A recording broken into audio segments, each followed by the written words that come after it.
Hello and namaste. This is Tim Halloran. I'm an astrologer here in Savannah, Georgia. This is a weekly astrological forecast. I put these videos on YouTube once a week, and you can help support future videos by purchasing a reading from me at the link below.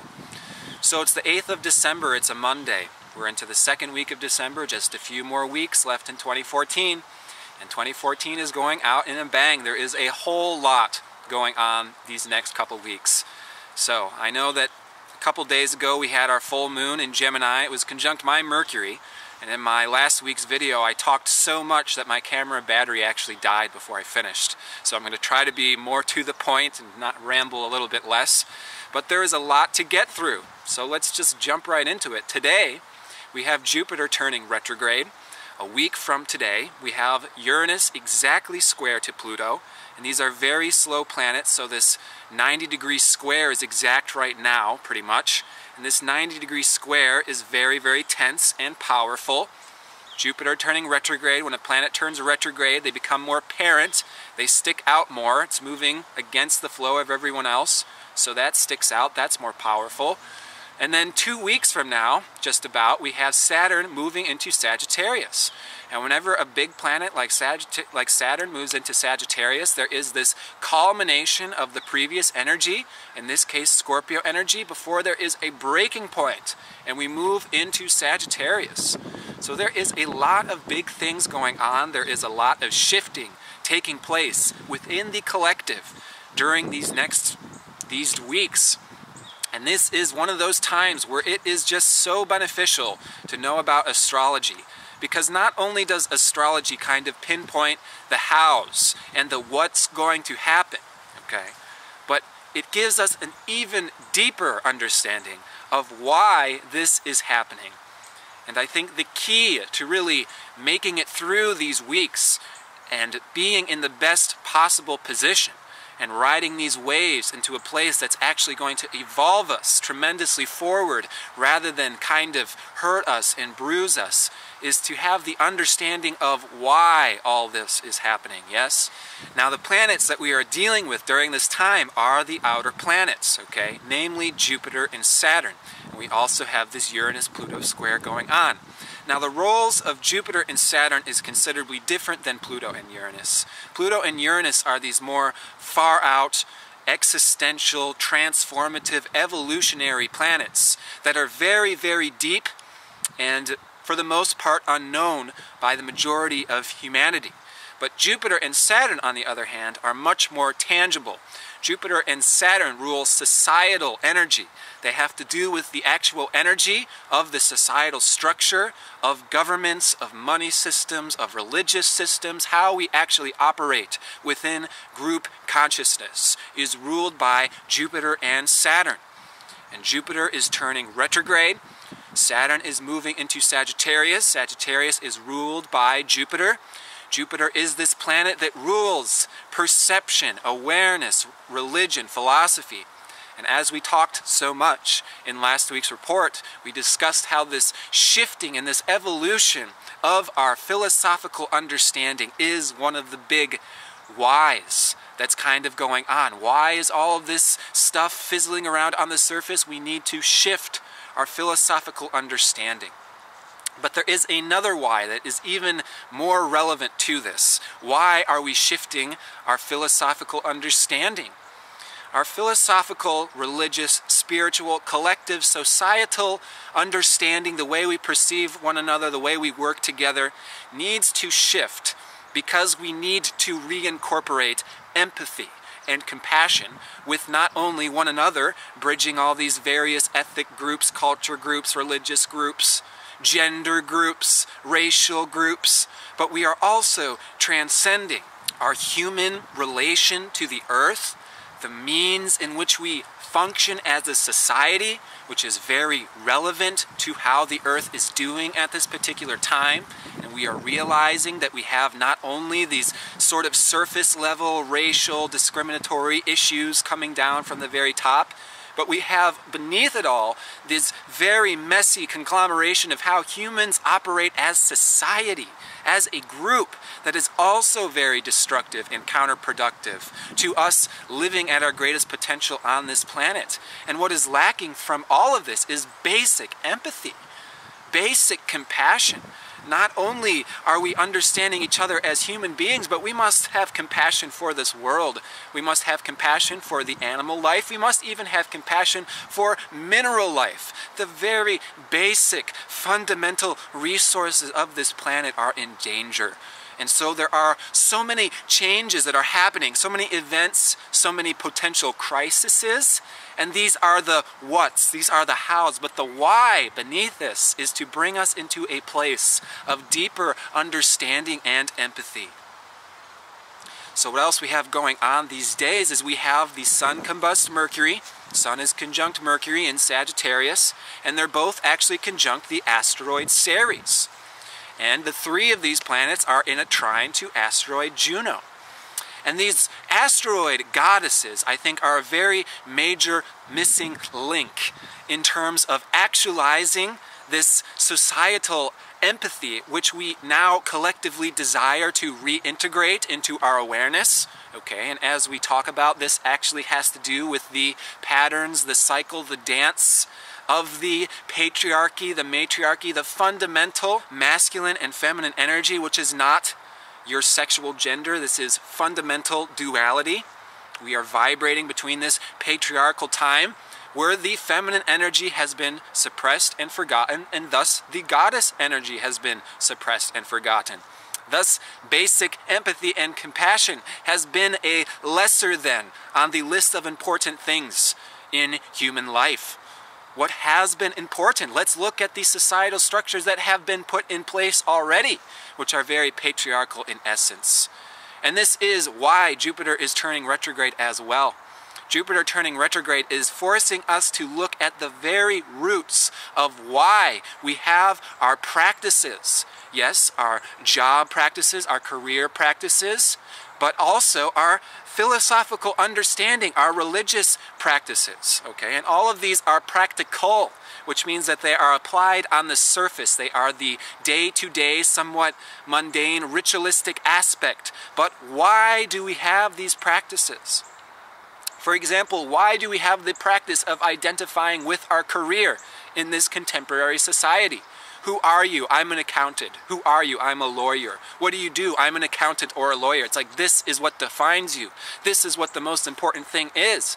Because the patriarchal understanding is the most important thing is to do, to make yourself known, to make yourself famous, to make yourself powerful and unshakable. I am a doctor, therefore before I die, I am going to make myself known as a doctor. I'm going to be a famous doctor. I'm going to be a revolutionary doctor. I'm going to write so many books, so many people are going to know me. This is how we judge our success. And we are trained from the ground up, from kindergarten through college, that this is how you must live your life if you are to be successful. And your parents clap to you if this is what you're doing, because this is what it means to be an important and successful human being. And it just utterly lacks empathy. There is no empathy in being a famous doctor. How is this benefiting the situation that we are actually in? The situation we are actually in is self-imploding because we have been trained in such a way that has lost touch with human essence. We have lost our feminine essence. We're all one-sided, we're disillusioned, and now the world is dying around us. And we have to make known that this fact of the world crumbling is happening in order to move through it, in order to heal it. Yes, there is this understanding we must have that in order to heal, there has to be pain, because the pain is alerting us to what must be healed. So pain is not a problem, crisis is not a problem. It is the what, it is the how that is leading us into why there is such pain. Thus we have our attention called to the right place. We can actually heal that place, and then we evolve, we ascend, and so pain is our friend, okay? But what is the why? What is the missing link? How can we remove this pain? How can we heal this pain and this crisis and this tumultuousness? It is through empathy, reintegrating the feminine, reintegrating the goddess, Okay, so back to these asteroids. I think these asteroids are a major missing link because they are the goddesses. There's only two goddesses in traditional astrology, the moon and Venus. And then everybody else is a god. Very masculine, powerful gods at that. But these asteroids that have actually been discovered as early as the 1700s are actually very relevant in bridging the inner planets and the outer planets, okay? So we have Jupiter and Saturn. And these are these structural, societal planets that rule how we operate in the world, what is important in our societal expectations, so on and so forth. The inner planets, you know, Mercury, Venus, Mars, okay, these are the planets that rules our introverted world, what's going on the surface in our daily life, our minds, our relationships, our activities. What bridges this world to the societal world is the asteroid goddesses that rule how we interact with others in a compassionate, emotional way. We're not just interacting with human beings as if human beings are cardboard cutouts, like there's the boss, there's the government official, there's the president. These are roles. These do not depict human beings or human essence. This is all very empty, sort of cold and hard, very masculine types of roles of how we operate in society. You go to the bank, you go to the drive-thru. There is no empathetic relationships here. So what's going on is we've got the Sun, Mercury, and Ceres, okay? Sun, Mercury, and Ceres. Ceres is this asteroid, and it's the biggest asteroid. It's actually really a planet. It is this great empathy and nurturance. How do we desire to be nurtured? How do we desire to nurture others? Is what we are thinking about right now. And we're starting to remember all of these various relationships that may have come and gone in and out of our life, and we're maybe feeling like, you know what, I wish I had a deeper connection with this person. I wish I had a more emotional, empathetic relationship with these people. I wish that it was more intimate. I wish that we could have conversations that were deeper, that were more talking about emotions and feelings, stuff that is actually relevant to the human experience, that goes beyond just the football game, how's work going, okay? And so this Ceres, Sun, Mercury, is in trine to Juno, and asteroid Juno is the other, the relationship partner, the soul mate, who we desire in our heart to be associated with. Okay, and this trine is flowing very harmoniously. There is this renewed interest and this desire to make connections, to reform these relationships and to bring them on a deeper level where we can maybe bring back old relationships and begin to discuss, you know, this thing that happened so many years ago, you know, we weren't even at the deepest level of it. I would like to go back there. I would like to talk about how maybe I was feeling unnurtured, or maybe we could have made this in such a way where it was more glued together, more actually taking into consideration our basic love for one another. Yes, Ceres is also unconditional love. And this weekend, the moon's going to be in Virgo. We have asteroid Vesta in sextile to Neptune. It's this very good placement for practicing unconditional love, practicing our service to others. So why is Jupiter turning retrograde? Why are we reflecting on our own fundamental practices? Not the what do you practice, yes? I'm going to be doing a video series coming up soon where we're going to be discussing things outside of astrology, where people can submit questions to me. Okay, link at the bottom, you can submit a question to me. But anyways, we're going to be discussing in one of these future videos the various practices that one can do to connect, okay? And there's innumerable practices, but why do you do these practices? Why do you do these practices to connect? What is even the purpose of connecting? What does that even mean? So another thing we got to mention here is that we also have Venus moving into Capricorn this Wednesday. All right, so Venus has been in Sag, enjoying adventures. We've been going on learning new things with our friends and our beloveds, you know, going on these explorations, bringing back new wisdom. And now Venus moving into Capricorn is when we start getting serious with relationships, where we have to apply practically the wisdom that we have been learning.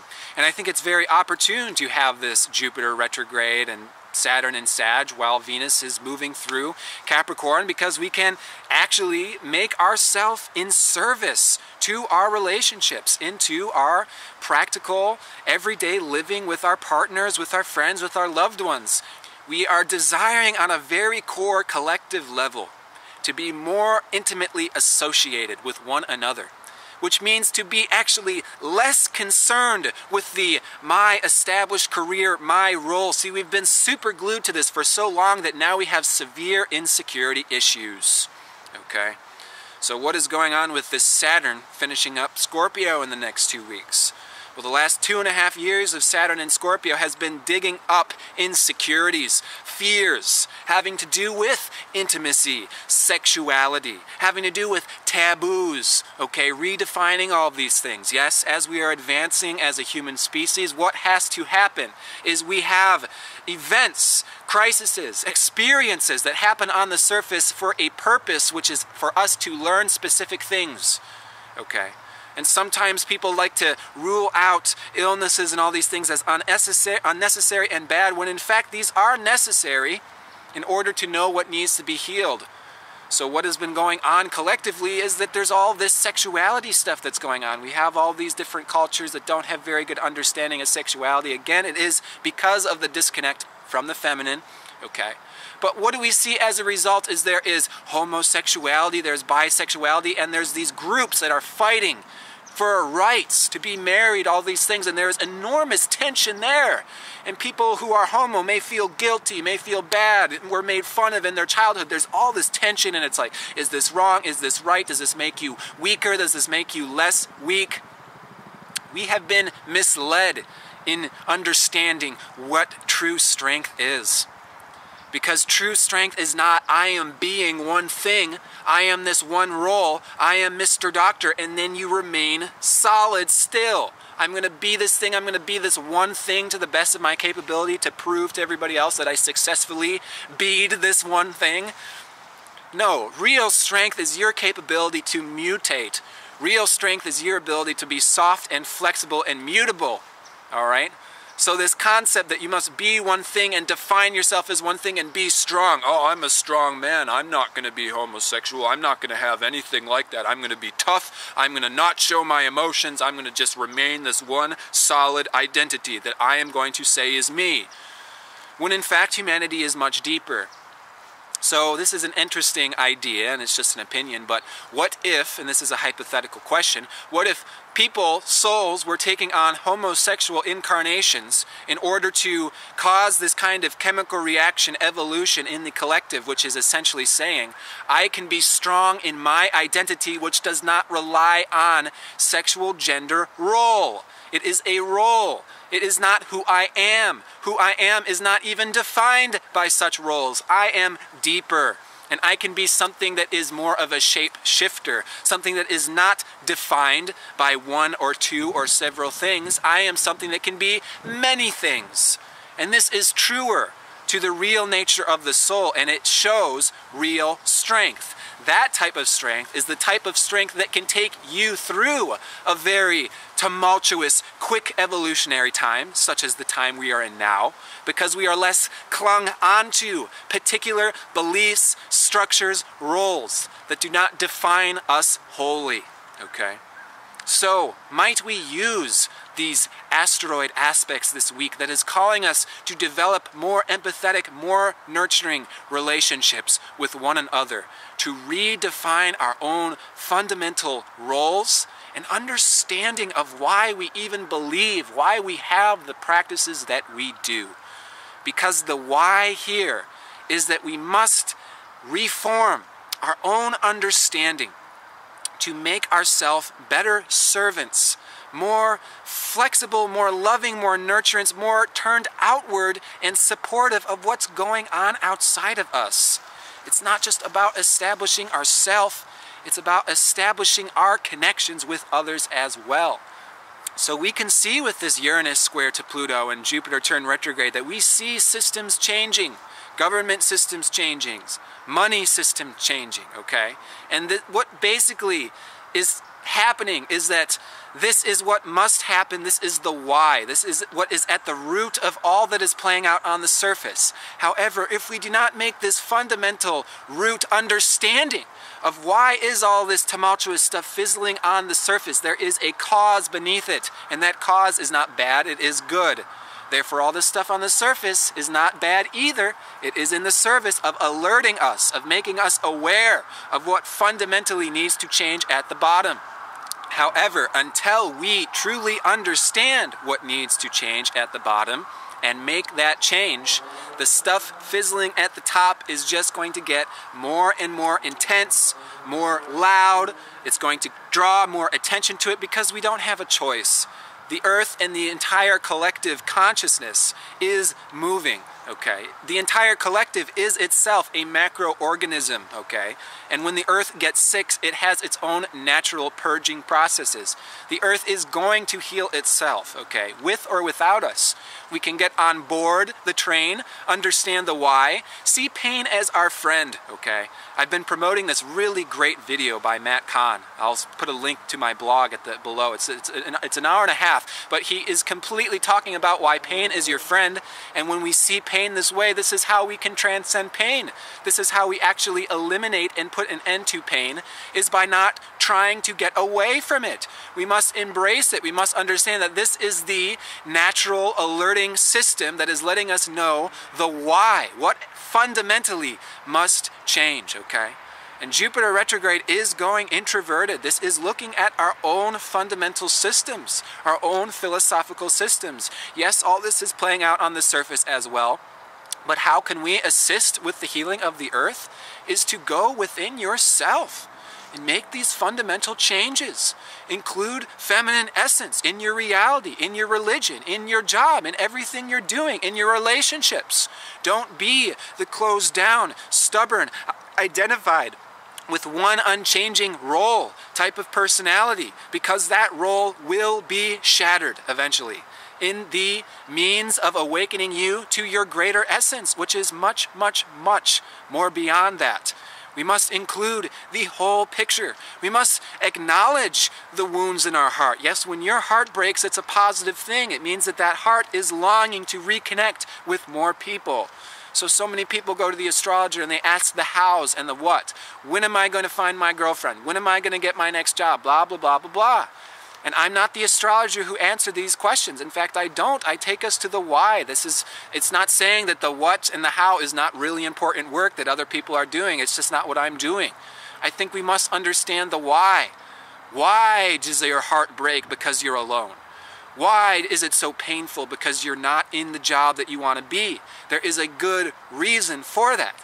And if we can allow ourselves to descend into it and feel it, we will understand that it is a beckoning. It is a message. And these messages are coming to us like a rain thunderstorm right now. It is just coming down.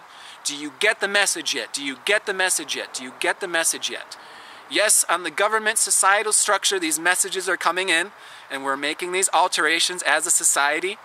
But as a person, see what messages are coming into your subjective reality, and see what changes you can make inside of yourself on a fundamental level. How do I see the world? What is my fundamental psycho-spiritual scientific way of breaking apart discerning reality, but why do I do it this way? Why do I have these practical ways of interacting with others, with interacting with myself, with seeing the world? Why do I do it? Jupiter retrograde is asking us why. And if we can be genuine and sincere with why, we can get some extremely profound, beneficial, and uplifting answers delivered to us. So long as we are willing to be flexible, we are willing to let go of expectations of the old role and the old structure, of the old identity. We must let go if we're going to evolve into the better one. But we can see all of these things coming in, and there is a tremendous opportunity to make some very opportune steps during this time. Now we can take a look at all of this in your actual personal birth chart. We can see how these transits are affecting you. We can take a look at your Leo planets, see where Jupiter retrograde is going to land. We're going to see, what planets you got in Sagittarius perhaps, to see how Saturn is going to be affecting us in the next 2.5 years. We can take this collective energy and we can reflect it back onto ourselves. We can truly see how we are reflections of the collective. Therefore, all the past paradigm stuff is in us, all the future paradigm stuff is in us, and all the transformation and transmutation is taking place within us. So we can really feel it right now, and we are tremendously blessed to have the tools and wisdoms and gifts of astrology working for us right now. So I am wishing the very best for yourself and all of yours. So much love. Namaste.